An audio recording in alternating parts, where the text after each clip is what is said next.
Hello friends, welcome back my YouTube channel Rajani Roshan with Kannada vlogs. Friends, ಮೊದಲಿಗೆ ನನ್ನ ಪರವಾಗಿ, ನನ್ನ ಶಾಲೆಯ ಪರವಾಗಿ ದೇಶದ ಪ್ರತಿಯೊಬ್ಬ ಪ್ರಜೆಗೂ 80ನೇ ಸ್ವತಂತ್ರ ದಿನದ ಶುಭಾಶಯಗಳಂತ ಹೇಳ್ತಾ ಈ ವ್ಲಾಗ್ನ ಶುರು ಮಾಡ್ತಾ ಇದ್ದೀನಿ. Friends, after long time friends, ಇಷ್ಟು ಅರ್ಲಿ ಬಂದು ನಾವು ಒಂದು ನ್ಯಾಷನಲ್ ಫೆಸ್ಟಿವಲ್ ಮಾಡ್ತಾ ಇರೋದು. ಸ್ಕೂಲ್ ಡೇಸಲ್ಲೆಲ್ಲ ಅರ್ಲಿ ಹೋಗಿ ಶಾಲೆಯಲ್ಲಿ ಸೆಲೆಬ್ರೇಟ್ ಮಾಡಿಕೊಂಡು ಅಲ್ಲಿ ಕೊಡುವಂಥ ಸಿಹಿ ತಿಂಡಿ ತಿನ್ಕೊಂಡು ಹೋಗ್ತಾ ಇದ್ವಿ. ಬಟ್ ಆ್ಯಸ್ ಎ ಟೀಚರಾಗಿ ನಾವು ಇಲ್ಲಿ ಈ ಸೆಲೆಬ್ರೇಷನಲ್ಲಿ ನಾನು ಭಾಗವಹಿಸ್ತಾ ಇರೋದು ತುಂಬ ಖುಷಿ ಆಗ್ತಾಯಿದೆ. ಈ ಸೆಲೆಬ್ರೇಷನ್ ಮುಖಾಂತರ ಫ್ರೆಂಡ್ಸ್, ನನಗೆ ನಂದು ಪಾಸ್ಟ್ ಮೆಮೊರೀಸ್ ಅಂದರೆ ನಂದು ಸ್ಕೂಲ್ ಡೇಸ್ ಮೆಮೊರೀಸ್ ಎಲ್ಲ ಒಂದು ಸಲ ರೀಕಾಲ್ ಮಾಡ್ಕೊಳ್ಳೋ ಚಾನ್ಸ್ ಸಿಕ್ತು.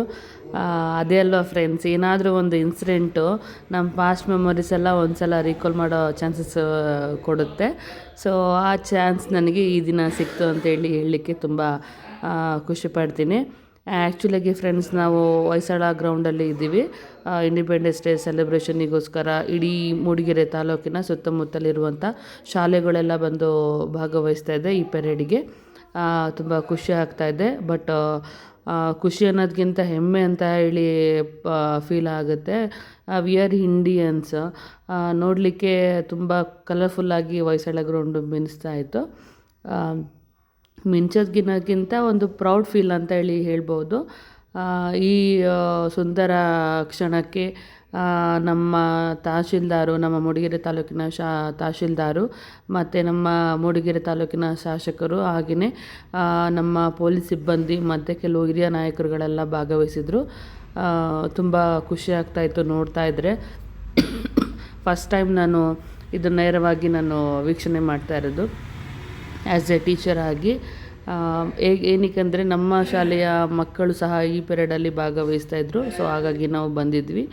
ಈಗ ಪೊಲೀಸ್ದು ಪೆರೇಡು ನಂತರ ನಮ್ಮ ಪ್ರತಿಯೊಂದು ಶಾಲೆಯ ಮಕ್ಕಳು ಅವರವ್ರ ಗುಂಪಿನ ಮುಖಾಂತರ ಮುನ್ನಡೆಯುತ್ತಿದ್ದಾರೆ. ಅಂದರೆ ಇದು ಒಂದು ರೌಂಡು ಸರ್ಕಲ್ ಥರ ಇದೆ. ಸೊ ಅದನ್ನು ಕಂಪ್ಲೀಟ್ ಮಾಡಿಕೊಂಡು ಅವ್ರವ್ರ ಪ್ಲೇಸಿಗೆ ಬಂದು ನಿಂತ್ಕೋಬೇಕು. ಅಂದರೆ ಇದೊಂದು ಫಾರ್ಮಲಲ್ಲಿ ಹೋಗುತ್ತೆ ಫ್ರೆಂಡ್ಸ್, ಹಾಗೆ ಹೀಗೆ ಹೋಗೋಕ್ಕೆ ಆಗೋದಿಲ್ಲ. ಒಂದು ಫಾರ್ಮಲಲ್ಲಿ ಒಂದೊಂದು ಶಾಲೆಯೂ ಸಹ ಒಂದೊಂದು ಡಿಸ್ಟೆನ್ಸ್ ಮುಖಾಂತರ ಪಾಸಾಗಬೇಕು. ಸೊ ಆ ರೂಲ್ಸನ್ನ ಫಾಲೋ ಮಾಡಿಕೊಂಡು ಎಲ್ಲ ಮಕ್ಕಳು ಹೋಗ್ತಾ ಇದ್ದಾರೆ. ಅದು ನೋಡ್ತಾ ಇದ್ದರೆ ಒಂಥರ ಚಿಟ್ಟೆಗಳು ಹೊಯ್ಸಳ ಗ್ರೌಂಡಲ್ಲಿ ಹಾರಾಡ್ತಾರೋ ಫೀಲ್ ಆಗ್ತಾಯಿದೆ. ತುಂಬ ಖುಷಿ ಆಗ್ತಾಯಿದೆ ನೋಡಲಿಕ್ಕಂತೂ. ಏನೇ ಆದ್ರೂ ವಿ ಆರ್ ಇಂಡಿಯನ್ ಅಂತ ಹೇಳಲಿಕ್ಕೊಂದು ಹೆಮ್ಮೆ ವಿಚಾರ ಫ್ರೆಂಡ್ಸ್. ಈ ದಿನ ನಾವು ಪ್ರತಿಯೊಬ್ಬ ಹೋರಾಟಗಾರರನ್ನು ನೆನಪು ಮಾಡ್ಕೋಬೇಕು. ಯಾಕೆಂದರೆ ಅವ್ರದ್ದು ಸ್ಯಾಕ್ರಿಫೈಸು, ಅವ್ರ ಹೋರಾಟ, ಅವ್ರದ್ದು ಒಂದೊಂದು ವಿಚಾರ ವೀಕ್ಷಣೆ ಆಗ್ಬೋದು. ನಮ್ಮ ದೇಶಕ್ಕೆ ಏನಾದರೂ ನಾವು ಕೊಡುಗೆ ಕೊಡಬೇಕು ಅನ್ನೋ ಇಂಟೆನ್ಷನಿಂದ ಪ್ರತಿಯೊಬ್ಬ ನಾಯಕರುಗಳು ಹೋರಾಟ ಮಾಡಿ ಅವ್ರ ಜೀವನ ಮುಡಿಪಾಗಿಟ್ಟು ನಮಗೆ ಈ ಸ್ವಾತಂತ್ರ್ಯನ ಕೊಟ್ಟರು. ಅಂದರೆ ನಮಗೆ ಬ್ರಿಟಿಷರಿಂದ ನಮಗೆ ಸ್ವಾತಂತ್ರ್ಯ ಸಿಕ್ತು ಫ್ರೆಂಡ್ಸ್. ಬ್ರಿಟಿಷರಿಂದನೇ ನಮಗೇನು ಸ್ವಾತಂತ್ರ್ಯ ಸಿಕ್ತು. ಆದರೆ ಇವಾಗಿನ ದೇಶದ ಕಂಡೀಷನ್ ನೋಡ್ತಿದ್ರೆ ನಮ್ಮ ಊರಿಂದಲೇ ನಮಗೆ ಸ್ವಾತಂತ್ರ್ಯ ಇಲ್ಲ ಅನ್ನೋದು ಫೀಲ್ ಆಗುತ್ತೆ.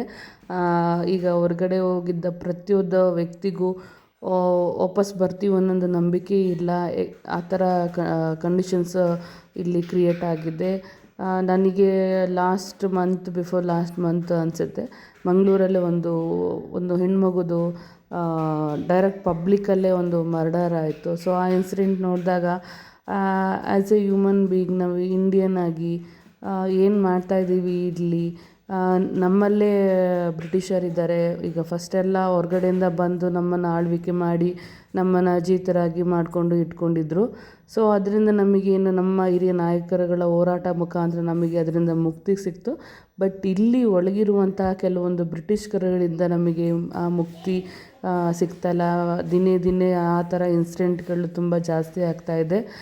ಈವನ್ ಕರ್ನಾಟಕ ಅಂತಲ್ಲ, ಆಲ್ ಓವರ್ ಇಂಡಿಯಾದಲ್ಲಿ ನಾವು ಈ ಇನ್ಸಿಡೆಂಟ್ಗಳನ್ನ ನೋಡ್ಬೋದು. ಒಂದೊಂದು ಸಲ ಬೇಜಾರಾಗುತ್ತೆ, ಏನಪ್ಪ ನಮ್ಮ ಜೀವಗಳಿಗೆ ಬೆಲೆನೇ ಇಲ್ವಾ? ಏನು ನಡೀತಾ ಇದೆ, ಏನು ಆಗ್ತಾಯಿದೆ ನಮ್ಮ ಇಂಡಿಯಾದಲ್ಲಿ? ಯಾವಾಗ ಇದಕ್ಕೆಲ್ಲ ಬ್ರೇಕ್ ಸಿಗುತ್ತೆ ಅಂತೇಳಿ ಒಂದೊಂದು ಸಲ ಫೀಲ್ ಆಗುತ್ತೆ. ಆ್ಯಂಡ್ ಪರ್ಟಿಕ್ಯುಲರ್ ಹೆಣ್ಮಕ್ಳು ವಿಚಾರ ಅಂತಂದರೆ ತುಂಬಾ ನಮಗೆ ಭಯ ಆಗುತ್ತೆ ಫ್ರೆಂಡ್ಸ್. ಹೇಗೆ ಮುಂದಿಂದು ಕಂಡೀಷನ್ಸ್ ಮುಂದೆ ಹೆಂಗೆ ಹೋಗುತ್ತೆ, ಏನಾಗುತ್ತೆ ಅಂತೇಳಿ ಇದೊಂದು ಕ್ವಶನ್ ಮಾರ್ಕ್ ಪ್ರತಿಯೊಂದು ಕುಟುಂಬದಲ್ಲೂ ಇದೆ. ಈಗ ಮೊದಲೆಲ್ಲ ಹೆಣ್ಮಕ್ಳಿಗೆ ಹೆಚ್ಚಿನ ಎಜುಕೇಷನ್ ಕೊಡ್ತಾ ಇರಲಿಲ್ಲ. ಆಲ್ಮೋಸ್ಟ್ ಒಂದು 10th ಆದ ಕೂಡಲೇ ಮನೇಲಿ ಇಟ್ಕೊಂಡು ಮದುವೆ ಮಾಡ್ತಾಯಿದ್ರು.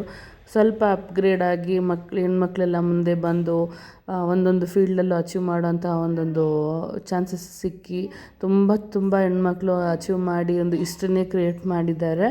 ಸೊ ಈಗ ಅದೇ ಕಂಡೀಷನ್ಸಲ್ಲಿ ನಾವು ಹೋಗಲಿ ಅಂತೇಳಿ ಮಕ್ಕಳಿಗೆ ಒಂದು ಫ್ರೀಡಮ್ ಅಂತ ಕೊಟ್ಟು ನಾವು ಮುಂದೆ ಇದು ಮಾಡ್ತಾಯಿದ್ರೆ ಅದೇನಾಗ್ತದೆ, ಅದು ಫ್ರೀಡಮ್ ಎಲ್ಲ ಮಿಸ್ಯೂಸ್ ಆಗಿ ಏನೇನೋ ಇನ್ಸಿಡೆಂಟ್ ಆಗ್ತಾಯಿದೆ. ಬಟ್ ಈಗಿನ ದೇಶದ ಕಂಡೀಷನ್ಸ್ ನೋಡ್ತಾ ಇದ್ದರೆ ಮುಂದೆ ಏನಾಗ್ಬೋದು ಅನ್ನೋದೊಂದು ಕ್ವಶನ್ ಮಾರ್ಕು. ನನಗೆ ಅಂತೆಲ್ಲ ಪ್ರತಿಯೊಂದು ಹೆಣ್ಮಕ್ಳಿರುವಂಥ ಮನೇಲಿರುವಂಥ ತಂದೆ ತಾಯಿಗಳ ಕ್ವಶನ್ ಆಗಿದೆ. ಯಾಕಪ್ಪ ಈ ಥರ ಆಗ್ತಿದೆ ಅಂತಂದರೆ ಅದಕ್ಕೆ ಉತ್ತರ ಕೊಡೋಕ್ಕೆ ದೇವರಿಂದನೂ ಸಾಧ್ಯ ಇಲ್ಲ ಅನ್ಕೋತೀನಿ ನಾನು.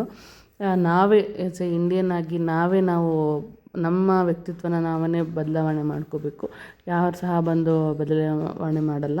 ಸೊ ಈ ವಿಡಿಯೋ ಮುಖಾಂತರ ಯಾರೆಲ್ಲ ನನ್ನ ವಿಡಿಯೋ ನೋಡ್ತಾ ಇದ್ದೀರಾ, ಇನ್ ಕೇಸ್ ಏನಾದರೂ ಆ ಥರ ಕೆಟ್ಟ ಅಭ್ಯಾಸಗಳಿತ್ತು ಅಂತಂದರೆ ನಾಟ್ ಓನ್ಲಿ ಹೆಣ್ಮಕ್ಳನ್ನ ರೇಪ್ ಮಾಡೋದು, ಮರ್ಡರ್ ಮಾಡೋದು ಆ ಥರ ಎಲ್ಲ ತುಂಬ ಕೆಟ್ಟದ್ದು ವಿಚಾರವಾಗಿ ಅಡಾಪ್ಟ್ ಆಗಿರ್ತಾರಲ್ಲ. ಸೊ ಅದೆಲ್ಲನೂ ರಿಮೂವ್ ಮಾಡಿಕೊಂಡು ಒಳ್ಳೆಯ ಭಾರತದ ಪ್ರಜೆಯಾಗಿ ಜೀವಿಸಿ ಅಂತೇಳಿ ನಾನು ಈ ವಿಡಿಯೋ ಮುಖಾಂತರ ನಾನು ತಿಳಿಸ್ಕೊಡ್ತೀನಿ.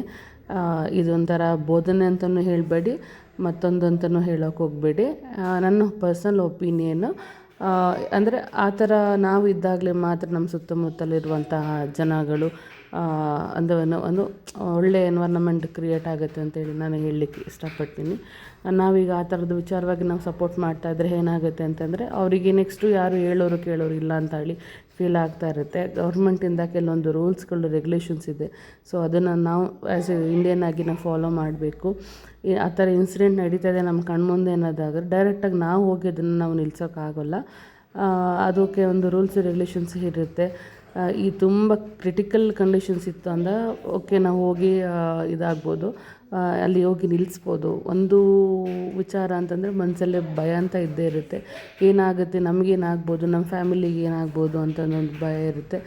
ಸೊ ಆ ಥರ ಕಂಡೀಷನ್ಸ್ ಇದ್ದಾಗ ನೀವೇನು ಮಾಡಿ ಅಂದರೆ ನಮ್ಮ ಪ್ರೊಟೆಕ್ಷನ್ಸ್ ಏನಿದೆ, ನಮ್ಮ ಪೊಲೀಸ್ ಆಗ್ಬೋದು ಮತ್ತೊಂದು ಆಗ್ಬೋದು, ಅದನ್ನು ಯುಟಿಲೈಸ್ ಮಾಡಿಕೊಂಡು ಇಮಿಡಿಯೇಟ್ ಇನ್ಫಾರ್ಮ್ ಮಾಡಿ ಅದನ್ನು ನಾವು ಕಡಿಮೆ ನಿಲ್ಸೋಕ್ಕಂತೂ ಆಗಲ್ಲ, ಅಟ್ಲೀಸ್ಟ್ ಕಡಿಮೆನಾದರೂ ಮಾಡಿದರೆ ಯಾರಿಗೂ ಒಬ್ಬರಿಗೆ ನಮ್ಮ ಕಡೆಯಿಂದ ಒಂದು ಹೆಲ್ಪ್ ಆಗುತ್ತೆ ಅಂತೇಳಿ ನಾನೊಂದು ವಿಚಾರವಾಗಿ ನಾನು ಇದನ್ನು ಹೇಳಲಿಕ್ಕೆ ಇಷ್ಟಪಡ್ತೀನಿ ಫ್ರೆಂಡ್ಸ್. ಭಾಷಣ ಅಂತ ಅಂದ್ಕೋಬೇಡಿ. ನನ್ನ ಪರ್ಸ್ನಲ್ ಒಪಿನಿಯನ್. ನನ್ನ ಒಂದೊಂದು ಸಲ ಯೋಚನೆ ಮಾಡ್ತಾ ಇರುವಾಗ ನನಗೆ ಬಂದಿರುವಂಥ ಒಂದು ಭಾವನೆಗಳನ್ನ ನಾನು ಈ ರೀತಿಯಾಗಿ ಎಕ್ಸ್ಪ್ರೆಸ್ ಮಾಡ್ತಾಯಿದ್ದೀನಿ. ಸೊ ತುಂಬ ತೀವ್ರವಾಗಿ ನೀವು ಅದನ್ನು ಭಾಷಣ ಅಂದ್ಕೊಂಡು ಇದು ಮಾಡೋಕ್ಕೆ ಹೋಗಬೇಡಿ. ಇನ್ ಕೇಸ್ ನಿಮಗೆ ಅದು ತುಂಬ ಓವರ್ ಅಂತ ಅನಿಸಿದ್ರೆ ಪ್ಲೀಸ್ ಇಗ್ನೋರ್. ನೀವು ಅದನ್ನು ಮನಸ್ಸಿಗೆ ತೊಗೋಬೇಕಂತೇನಿಲ್ಲ ಅಂತ ಹೇಳ್ತಾ ಈ ವ್ಲಾಗ್ನ ನಾನು ಇಲ್ಲಿಗೆ ಎಂಡ್ ಮಾಡ್ತಾಯಿದ್ದೀನಿ ಫ್ರೆಂಡ್ಸ್. ತುಂಬ ಲಾಂಗ್ ಆಯಿತು ಭಾಷಣ ಅಂತ ನನಗೇ ಫೀಲ್ ಆಗ್ತಾಯಿದೆ. ಪ್ಲೀಸ್ ಇಗ್ನೋರ್ ದ್ಯಾಟ್ ಅಂತ ಹೇಳ್ತಾ ಈ ವಿಡಿಯೋನ ಇಲ್ಲಿಗೆ ಎಂಡ್ ಮಾಡ್ತಾಯಿದ್ದೀನಿ. ಇನ್ನೂ ಯಾರೆಲ್ಲ ನನ್ನ ಚಾನಲ್ಗೆ ಸಬ್ಸ್ಕ್ರೈಬ್ ಆಗಿಲ್ಲ ದಯವಿಟ್ಟು ಸಬ್ಸ್ಕ್ರೈಬ್ ಆಗಿ ಸಪೋರ್ಟ್ ಮಾಡಿ ಆ್ಯಂಡ್ ನಿಮ್ಮ ಫ್ರೆಂಡ್ಸಿಗೆಲ್ಲ ಶೇರ್ ಮಾಡಿ. ಇನ್ ಕೇಸ್ ಏನಾದರೂ ಒಂದು ಸಜೆಷನ್ಸ್ ಇದ್ದರೆ ದಯವಿಟ್ಟು ಕಮೆಂಟ್ ಮುಖಾಂತರ ನನಗೆ ಸಜೆಷನ್ಸ್ ಮಾಡಿ.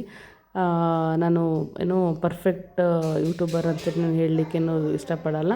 ಸೊ ಬಿಗಿನರ್ಸ್ ನಾವು, ಹಾಗಾಗಿ ನಿಮ್ಮ ಸಪೋರ್ಟ್ ಆ್ಯಂಡ್ ಸಜೆಷನ್ಸ್ ಬೇಕೇ ಬೇಕು.